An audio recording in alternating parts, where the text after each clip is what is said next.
Hey everyone, thanks for tuning into this month's Shutter Magazine article. I'm going to be talking to you about the top 10 tricks in Lightroom Classic. So there's plenty of tips out there, tips and tricks and things that a lot of Lightroom users have out there online. So I definitely recommend always checking out ways to make your workflow faster. But these are the 10 that I use most often and let me edit faster. Not only edit faster, but I can be more accurate with my edits and focus my time where it's needed most. So let's jump right into tip number one. That's going to be importing with smart previews. Now, for many of you, you're probably not using smart previews or not familiar with that workflow, but what it is it's a smaller preview of your actual raw files. So it's like you can go offline and still edit, meaning you don't have to have your original raw files. So when you're importing files, you can choose this option to build smart previews and import your files directly into Lightroom. Now, if you've already imported your files and haven't built smart previews, not a problem, right? You can go ahead and select all your files, go up to Library at the very top, choose Previews, and build smart previews right here. And that's it, right? So your next step you're going to want to do with the smart previews tip is you're going to want to make sure your preferences and your performance tab, you have use smart previews instead of originals. Now I still will unlink these files so they run faster. So I can update folder location, go to the desktop, and now all my files will immediately move over to only smart previews. So that way when I'm editing, Lightroom's going to run as fast as possible. And that's it. All right, so tip number two is going to be lowering the standard preview size and quality. So that's going to be something that's found in the catalog settings. So if we go to catalog settings and in file handling, we want to turn the standard preview size to 1024 pixels, the smallest option that's there. And we want to set the pixel quality to low. Now, what's important about this is if I select all pictures and choose build standard previews, we see how fast that process is, right? It's also fast because I'm only connected to smart previews.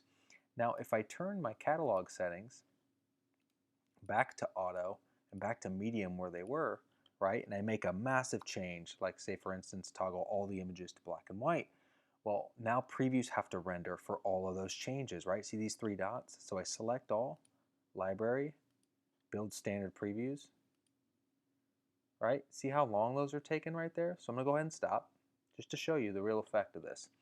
So we'll put this into the ideal settings, select all,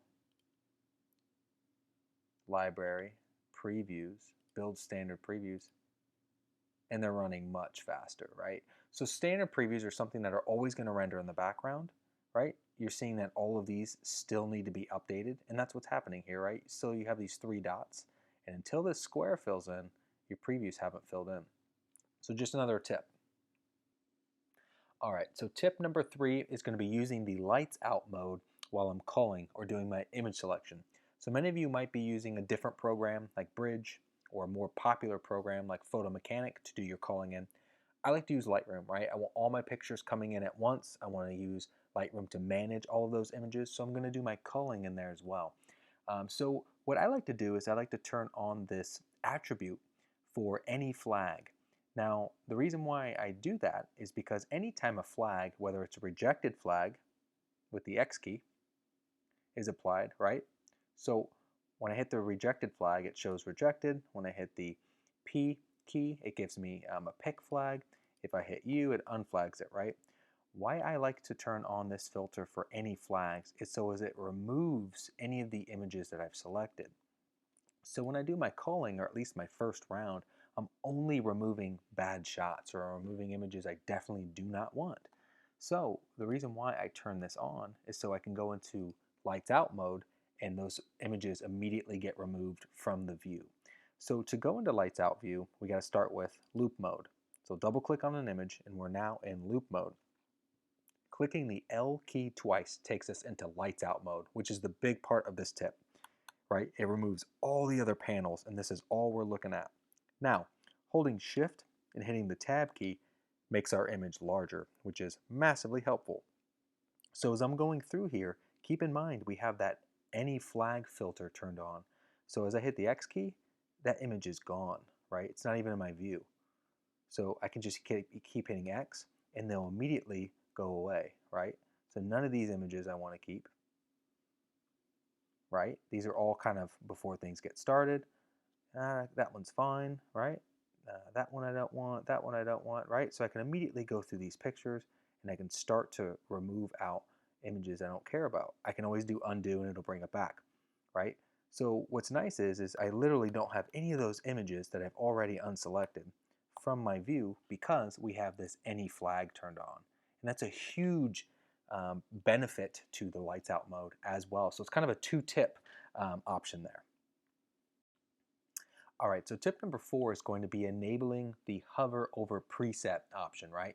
So one of my presets here is you see that I'm hovering over them. I have to actually click them for them to apply. What I like is you noticed here in the navigator is it's giving me a preview of the preset. So to turn this on in preferences, under the performance tab, you're going to choose enable hover preview of presets in loop, right? So all that means is we can now hover over any of these presets to see them instantly applied to our image, which just makes it so much faster when we're choosing different kind of creative and cool presets, right? Pretty simple tip, but definitely worth. All right, tip number 5 is going to be turning off the graphics processor. Now I know that's kind of a 101 and has been the same for many of us users, but it's something that I definitely recommend turning off, right? So if I leave it on auto, which is the setting that it's usually in, and I'm going through my images here, let me make sure to relink to my images here as well so we can kind of see the power of turning this off. So I'm going to go into my July, Lightroom Originals. All right. And then what we're going to do is we're going to go into the develop mode and we're just going to kind of see how much lag there is between each image, right? I mean, it's not terrible, but it's slow enough where it's taking half a second, right? So I'm going to go ahead, set that to custom, and just see if that changes anything. About the same slowness. Now I'm going to turn it all the way off.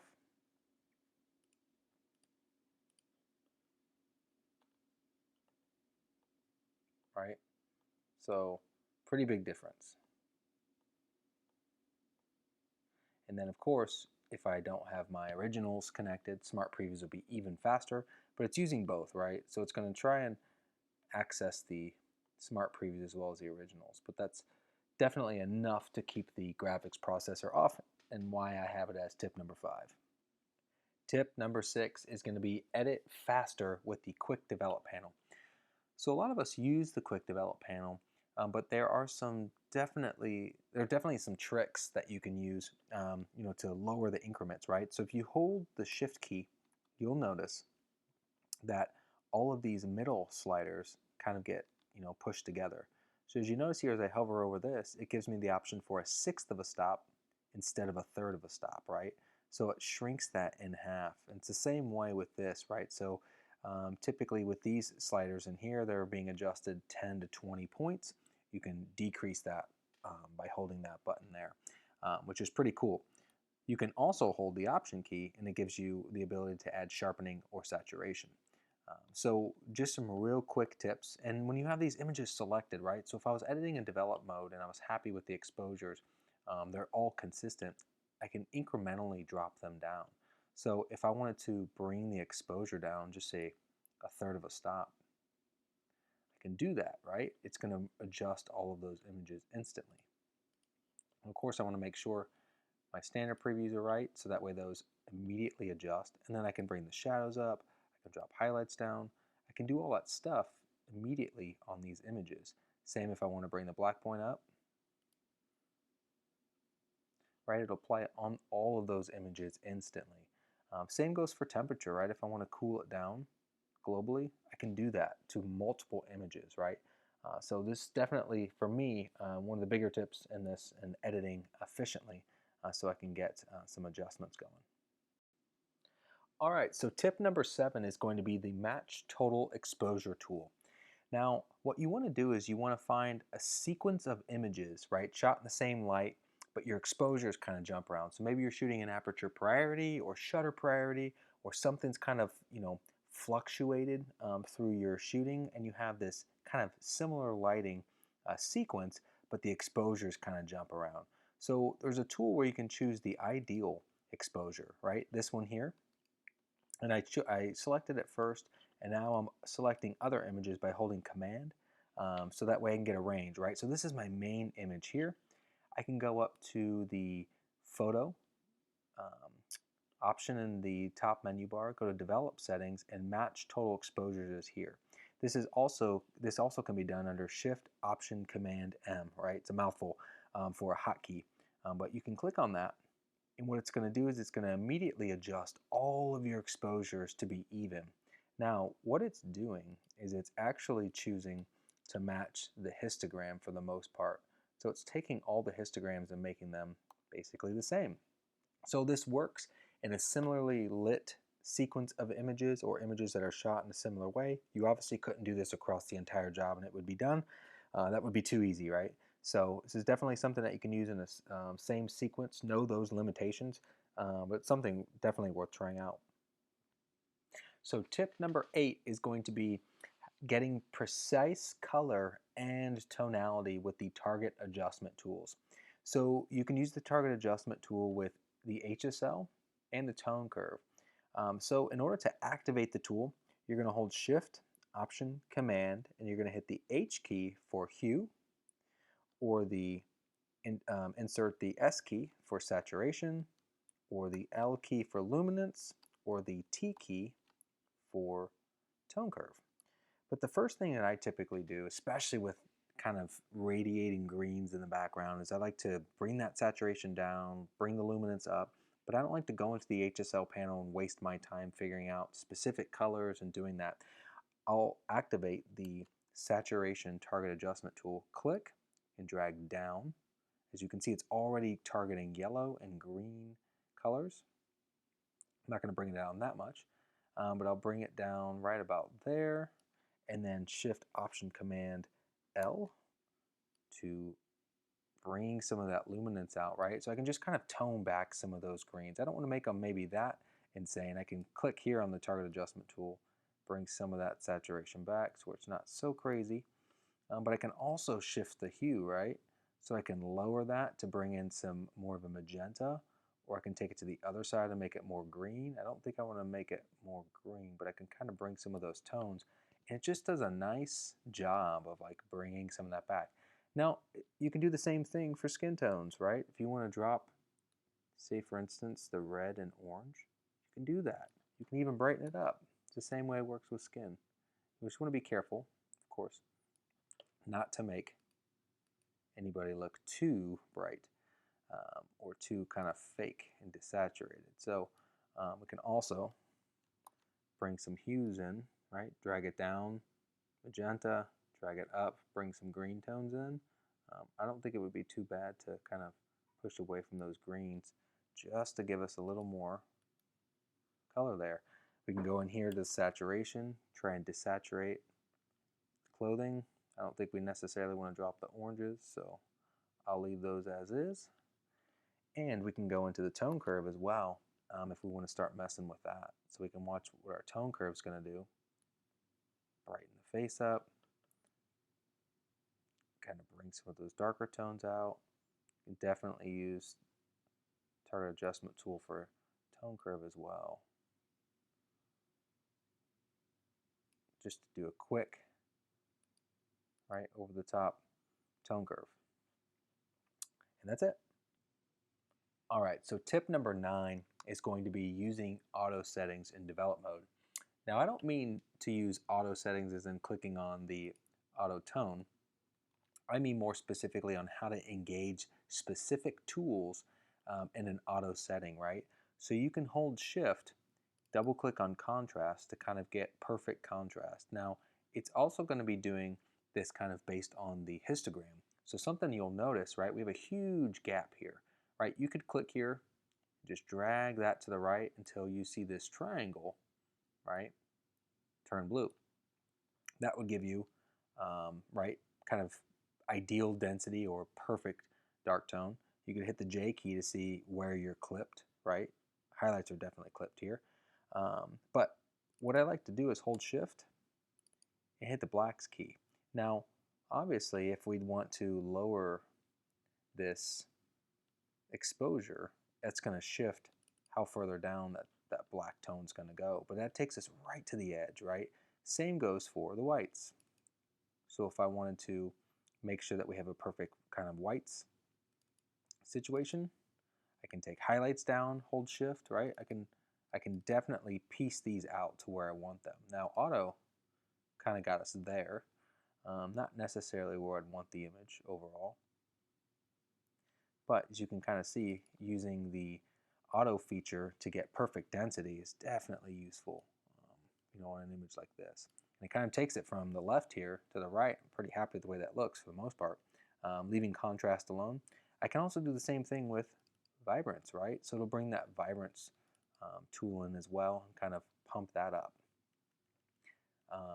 So in using the auto tool, right, it's I think a tip for blacks and whites is probably where I use it the most to kind of have perfect density, things like that. But it can definitely help your image kind of, get your images to a kind of perfect auto histogram. Last but not least, it's tip number 10. And what I like to use is the reference edit mode when I'm in the develop module. So this little option here, right, if you don't see this in develop mode, it's because you don't have your toolbar turned on. So typically we would use the Y key, right, to show before and after. But what you can also do is use this reference mode by holding shift and hitting the R key. What that lets you do is that lets you choose an image to be your reference image while you're editing every other picture in develop mode to dial in consistency. I mean, this is something that Lightroom added a few versions back. Of course, it's nothing new to Lightroom, but it might be new to you, especially if you're going through and right, your syncing settings, which is pretty common. But if you're going through and wanting to make sure, right, zooming in here, now it's not perfect by any means. So don't fret when you can't get a perfect zoomed in, one-to-one preview on the left. But at least, right, we can zoom in and we synced both of these images and we're seeing that, oh, this one's too warm, right? So I can immediately bring that color down to dial it in, and I can see images side by side like that. And it's so helpful to see the images that way, so that way I can make sure all of my, right, because you can see how much that color shifted, 5800, right? So we can see immediately what kind of adjustments we need to make, right? So things are shifting quite a bit between those, but you have that ability to kind of come in and, mind you, with that image, you can take that all the way through the whole sequence, right? So if you want to take it through the next, let's see here. I think I'm already selected on only those images in the taskbar. So now, where I'd want to match these edits, I can do that, right? So if I'm synced to this first image here,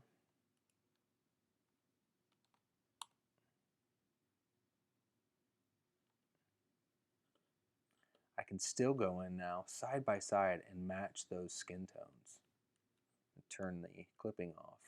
It just helps me keep kind of this as my target, right? So let's get this a little bit closer here. So we can get this image even more dialed in on where it needs to be.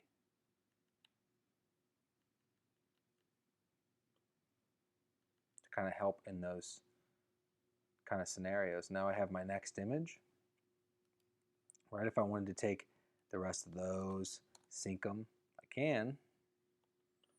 And now I can take those through. And if I want to make my new, right, this is my new reference image, that's fine. I can do that. All you have to do Select that image, drag it over, and now that's my new reference to take it through these, right? So as my 10th tip, I mean, the reference edit mode is probably my favorite one for editing, just to get consistency from um, a whole shoot, but also if I'm editing samples, especially like on a wedding, I mean, that becomes so massive where you kind of dial in one image for the bride's skin tone and you can just match it through the rest. All right, so you have the results. These are the top 10 tips that should set you up nicely to work faster and more accurate in Lightroom Classic. So try these out if you're not already using them, right? Especially the tools that we've gone through. So at the end of the day, it's about using the right tool for the job and saving time. There's 10 ways to do something. You should be asking yourself, what's the fastest way? So stop wasting time and try these out today. Thanks for tuning in.